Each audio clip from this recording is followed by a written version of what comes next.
Hello, dear squirrel listeners. We're on chapter 7 of By the Pricking of My Thumbs, Agatha Christie, a Tommy and Tuppence mystery. Okay, 7, I said the friendly witch. Okay. Before leaving the next morning, Tuppence took a last careful look at the picture hanging in her room, not so much to fix its details firmly in her mind, but to memorize its position in the landscape. This time she would be seeing it from the window of not from the window of a train, but from the road. The angle of approach would be quite different. There might be many humpback bridges, many similar disused canals, perhaps other houses looking like this one. But in parentheses it says, but that Tuppence refused to believe. The picture was signed, but the signature of the artist was illegible. All that could be said was that it began with B. Turning away from the picture, Tuppence checked her paraphernalia. An ABC and its attached railway map, a selection of ordnance maps, tentative names of places, Medchester, Westley, Market Basin, Middlesham, Inchwell. Between them they enclosed the triangle that she had decided to examine. With her she took a small overnight bag, since she would have a 3 hours drive before she even arrived at the area of operations, and after that it meant, she judged, a good deal of slow driving along country roads and lanes looking for likely canals.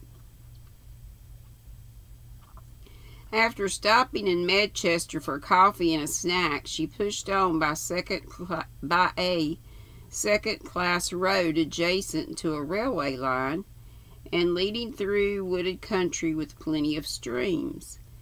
As in most of the rural districts of England, signposts were plentiful, bearing names that Tuppence had never heard of, and seldom seeming to lead to the place in question.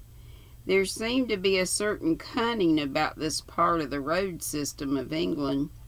The road would twist off from the canal, and when you pressed on hopefully to where you thought the canal might have taken itself, you drew a blank. If you had gone in the direction of Great Misheldon, the next signpost you came to offered you a choice of 2 roads, one to Pennington Sparrow and the other to Farlingford. You chose Farlingford and managed actually to get to such a place, but almost immediately the next signpost sent you back firmly to Medchester, so that you practically retraced your steps. Actually, Tuppence never did find Great Misheldon, and for a long time she was quite unable to find the lost canal. If she had any idea of which village she was looking for, things might have gone more easily. Tracking canals on maps was merely puzzling. Now and again she came to the railway, which cheered her up, and she would then push on hopefully for Bees Hill, South Winterton, and Farrell Street, Edmund. Farrell Street, Edmund had once had a station, but it had been abolished some time ago. If only, thought Tuppence, there was some well-behaved road that ran alongside a canal or alongside a railway line, it would make it so much easier. The day wore on, and Tuppence became more and more baffled. Occasionally she came upon a farm adjacent to a canal, but the road having led to the farm insisted on having nothing more to do with the canal, and went over a hill and arrived at something called West Penfold, which had a church with a square tower, which was no use at all. Okay, just making sure that's going. From there, when disconsolately pursuing a rutted road which seemed the only way out of West Penfold, in which to Tuppence a sense of direction, in parentheses, which was now becoming increasingly unreliable, seemed to lead in the opposite direction to anywhere she could possibly want to go. She came abruptly to a place where two lanes forked, right and left. There was the remains of a signpost between them, the arms of which had both broken off. "Which way?" said Tuppence. "Who knows? I don't." She took the left-hand one. It meandered on, winding to left and to right. Finally it shot round a bend, widened out, climbed a hill, coming out of woods into open, down-like country. Having surmounted the crest, it took a steep downward course. Not very far away, a plaintive cry sounded. "Sounds like a train," said Tuppence with sudden hope. It was a train. Then below her was the railway line, and on it a goods train uttering cries of distress as it puffed along. And beyond was the canal. On the other side of the canal was a house that Tuppence recognized, and leading across the canal was a small humpbacked pink bricked bridge. Beyond it, the road went on, with the house on the right-hand side of it. Tuppence drove on, looking for the way in. There didn't seem to be one. A fairly high wall shielded it from the road. The house was on her right now. She stopped the car and walked back onto the bridge and looked at what she could see of the house from there. Most of the tall windows were shuttered with green shutters. The house had a very quiet and empty look. It looked perfectly peaceful and kindly in the setting sun. There was nothing to suggest that anyone lived in it. She went back to the car and drove a little farther. The wall, a moderately high one, ran along to her right. The left-hand side of the road was merely a hedge giving on green fields. Presently she came to a wrought iron gate at the wall. She parked the car by the side of the road, got out, and went over to look through the ironwork of the gate. By standing on tiptoes, she could look over it. What she looked into was a garden. The place was certainly not a farm now, though it might have been once.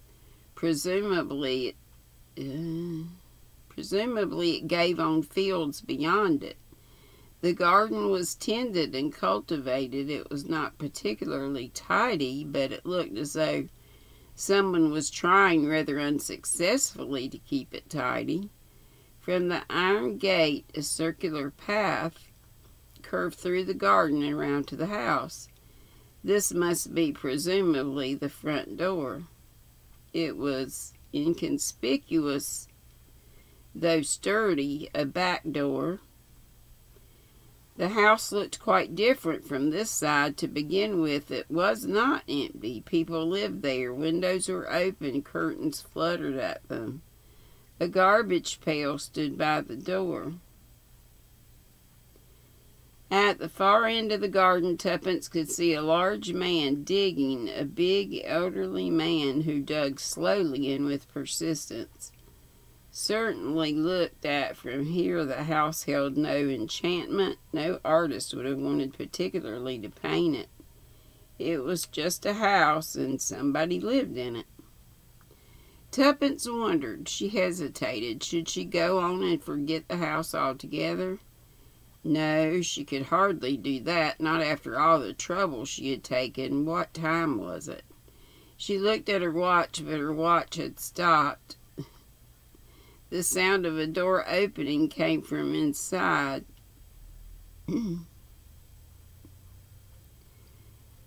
She peered through the gate she peered through the gate again. The door of the house had opened and a woman came out. She put down a milk bottle, then straightening up, glanced towards the gate. She saw Tuppence and hesitated for a moment. Oops. hesitated for a moment, and then, seeming to make up her mind, my eyes are terrible, y'all. These darn cataracts are no joke. And then, seeming to make up her mind, she came down the path towards the gate. "Why," said Tuppence to herself, "why, it's a friendly witch." It was a woman of about 50. She had long, straggly hair, which, when caught by the wind, flew out behind her. It reminded Tuppence vaguely of a picture of a young witch on a broomstick. That is perhaps why the term witch had come into her mind. But there was nothing young or beautiful about this woman. She was middle-aged, with a lined face, dressed in a rather slipshod way. She had a kind of steeple hat perched on her head, and her nose and her chin came up towards each other. As a description, she could have been sinister, but she did not look sinister. She seemed to have a beaming and boundless goodwill. "Yes," thought Tuppence, "you're exactly like a witch, but you're a friendly witch. I expect you're what they used to call a white witch." The woman came down in a hesitating manner to the gate and spoke. Her voice was pleasant, with a faint country burr in it of some kind. "Were you looking for anything?" she said. "I'm sorry," said Tuppence. "You must think it very rude of me looking into your garden in this way, but I wondered about this house." "Would you like to come in and look round the garden?" said the friendly witch. Well, thank you, but I don't want to bother you." "Oh, it's no bother. I've nothing to do. Lovely afternoon, isn't it?" "Yes, it is," said Tuppence. "I thought perhaps you'd lose your way," said the friendly witch. "People do sometimes." Wow.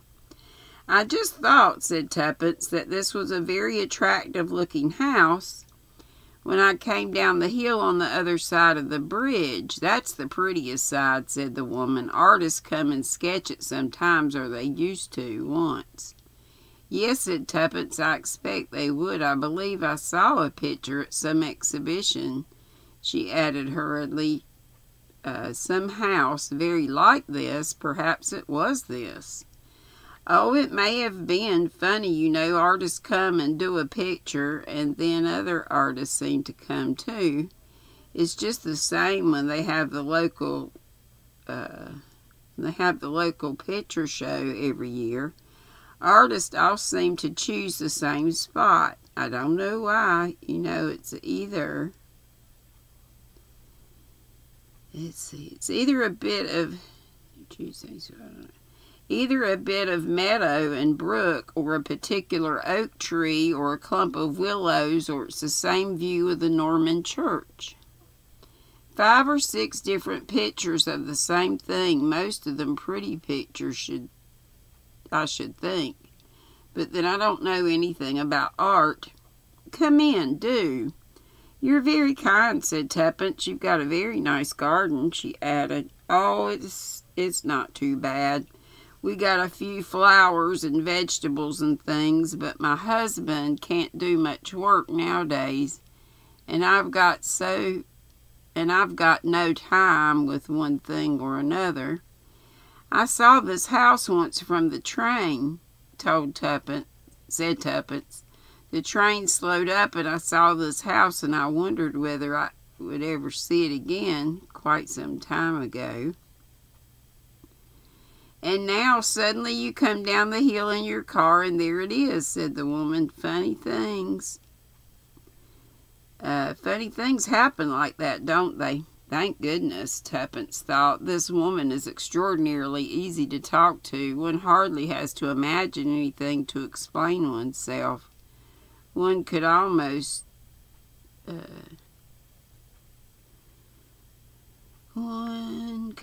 say just what comes into one's head." "Like to come inside the house?" said the friendly witch. "I can see you're interested. It's quite an old house, you know. I mean late Georgian or something like that. They say only it's been added on. Of course, we've only got half the house, you know. Oh, I see, said Tuppence. It's divided in two, is that? Is that it? That's really the back of it, said the woman. The front's the other side, the side you saw from the bridge. Side you see from the bridge. It was a funny way to partition it. I'd have thought it would have been easier to do it the other way, you know, left and right and left, so to speak, not back and front. This is all really the back. Have you lived here long? Asked Tuppence. 3 years. After my husband retired, we wanted a little place somewhere in the country where we'd be quiet. Somewhere cheap. This was going cheap because, of course, it's very lonely. You're not near a village or anything. I saw a church steeple in the distance. Ah, that's Sutton Chancellor, 2.5 miles from here. We're in the we're in the parish, of course, but there aren't any houses until you get to the village. It's a very small village, too. You'll have a cup of tea? Said the friendly witch. I just put the kettle on not 2 minutes ago when I looked out and saw you. She raised both hands to her mouth and shouted, Amos! She shouted. Amos! The big man in the distance turned his head. Tea in 10 minutes, she called. He acknowledged the signal by raising his hand. She turned open the door. And motioned Tuppence to go in. Perry, my name is, she said in a friendly voice, Alice Perry. Mine's Beersford, said Tuppence, Mrs. Beersford. Come in, Mrs. Beersford, and have a look round. Tuppence paused for a second. She thought, just for a moment, I feel like Hansel and Gretel, the witch asked you into her house. Perhaps it's a gingerbread house. It ought to be. Then she looked at Alice Perry again and thought that it wasn't the gingerbread house of Hansel and Gretel's witch. This was just a perfectly ordinary woman. No, not quite ordinary. She had a rather strange, wild friendliness about her. She might be able to do spells, thought Tuppence. But I'm sure they'd be good spells. She stooped her head a little and stepped over the threshold into the witch's house. It was rather dark inside. The passages were small. Mrs. Perry led her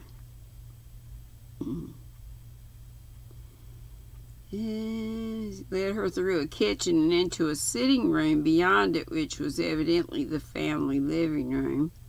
There was nothing exciting about the house. It was Tuppence thought, probably a late Victorian addition to the main part. Horizontally, it was narrow. It seemed to consist of a horizontal passage, rather dark, which served a string of rooms. She thought to herself that it certainly was rather an odd way of dividing a house. Sit down and I'll bring the tea in, said Mrs. Perry. Let me help you. Oh, don't worry, I shan't be a minute. It's already on the tray. A whistle rose from the kitchen. The kettle had evidently reached the end of its span of tranquility. Miss Perry went out and returned in a minute or two with the tea tray. A plate of scones, a jar of jam, and three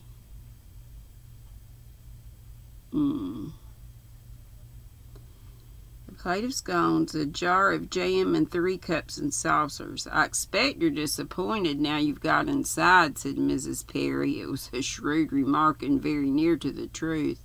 Oh, no, said Tuppence. Well, I should Well, I should be if I was you, because they don't match a bit, do they? I mean, the front and the back side of the house don't match. But it is a comfortable house to live in. Not many rooms, not too much light, but it makes a great difference in price. Who divided the house and why? Oh, a good many years ago, I believe. I suppose whoever had it thought it was too big or too inconvenient. Did I say that right? Yeah. Only wanted a weekend place or something of that kind, so kept the good rooms, the dining room and the drawing room, and made a kitchen out of a small study there was. And a couple of bedrooms and bathroom upstairs, and then walled it up and let the part that was kitchens and old-fashioned sculleries and things, and did it up a bit. Who lives in the other part? Someone who just comes down for weekends?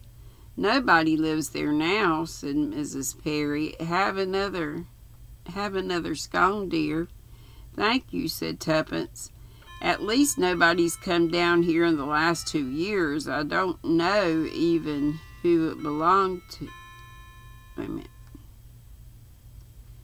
I don't even know.